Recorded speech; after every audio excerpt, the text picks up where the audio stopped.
What's going on, Port fans? Welcome back to another video on the channel, and today we're going to be previewing Port Adelaide versus Carlton this Saturday afternoon at 12:50 p.m. at Marvel Stadium in one of the most dead rubber games in the history of dead rubbers. This means absolutely nothing, but we're still going to preview it. We're still going to talk about what we can salvage from this, and we're going to talk about what exactly to expect from this week. Now, with Port Adelaide in perspective, we've got another couple of injuries. Now, we already knew about Jace Burgoyne, and now Jack Lukosius has done his calf again.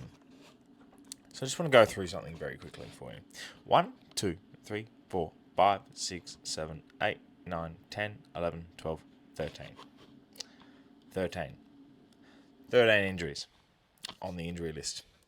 That's been added by Jace Burgoyne, who's now a season, and Jack Lukosius, who's also a season. And 13 of a list of 43 means you've got 30 players to select from. And majority of these are A-listers in terms of playing in the A grade. They're playing in the best 23. Not all of them are A-listers. Don't get that out of context. But the problem with this is the quality that comes in is not always the quality that goes out, and vice versa. So I look at that injury list and I think, what can we salvage? What can this season possibly give us? Well, this game's going to mean nothing. It's going to mean absolutely nothing at all.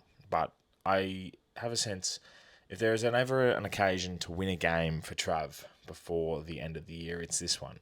Now, I would love for the big occasion to be round 24, last game of the year, last game for Ken, but the best game to win in terms of ceremonial, that factor. Playing at home against the Suns, Trav's last game, would be a great win. But if you want to notch a win on the board before Trav goes out, Carlton's the best opportunity. Now, they played really well against the Suns at Marvel last week.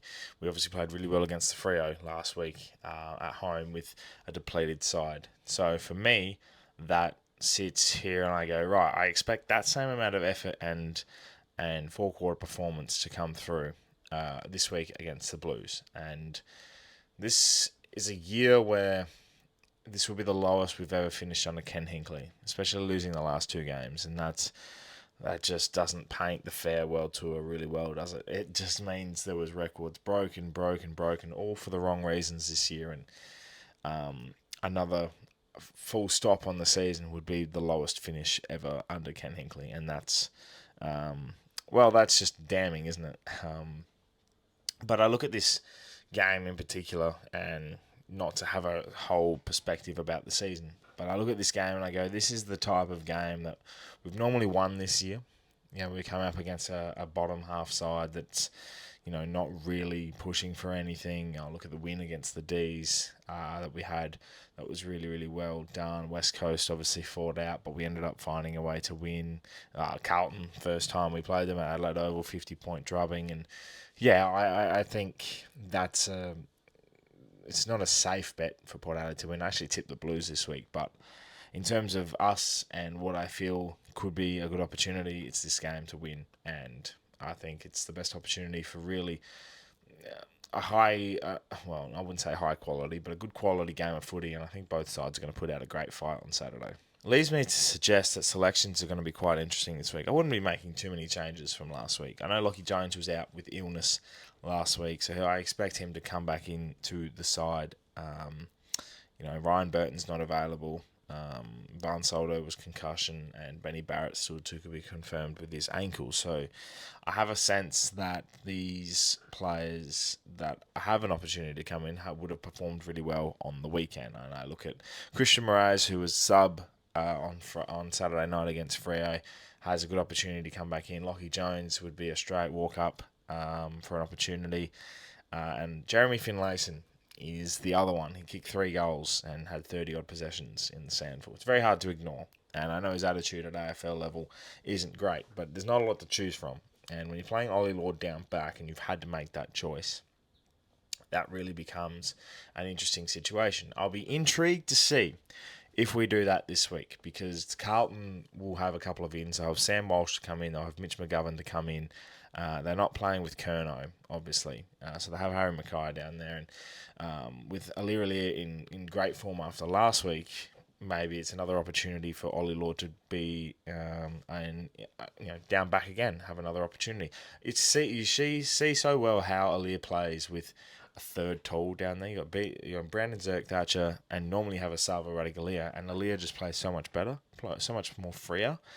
So Ollie Lord, whilst Patrick Voss kicked 3 last week, he's definitely something to work with, and it's a good opportunity maybe to do it again this week. And with Ollie Lord's contract situation and potential for trade, I wouldn't be surprised at all if they're trying different things to see how we can possibly work with him in the future.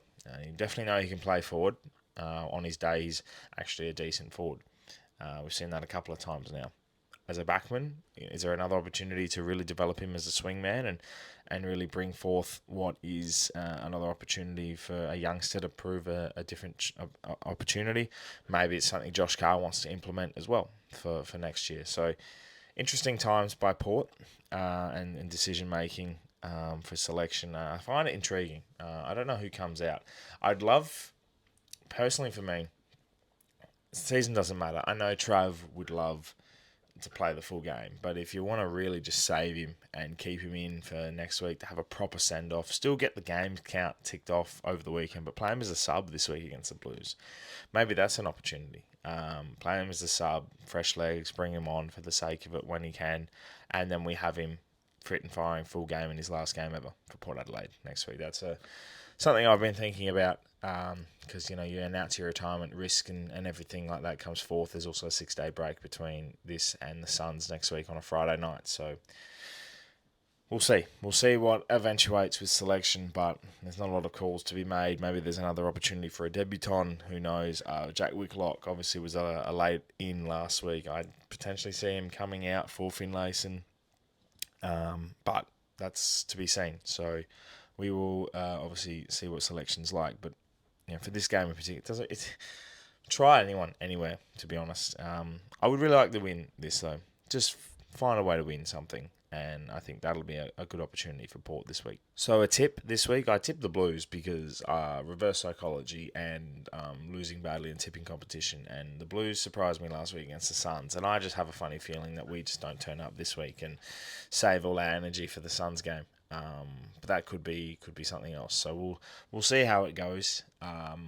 In this game, it's obviously not a lot of riding on it. There's pressure on Michael Voss to perform as coach. He's been committed to as a coach for next year. So I wouldn't see the coaching pressure of it. Obviously, coaching is there's a lot of talk around it. Ken Hinckley is potentially maybe going to Carlton as a senior assistant to help Michael Voss, which would be very foreshadowing after the opposite.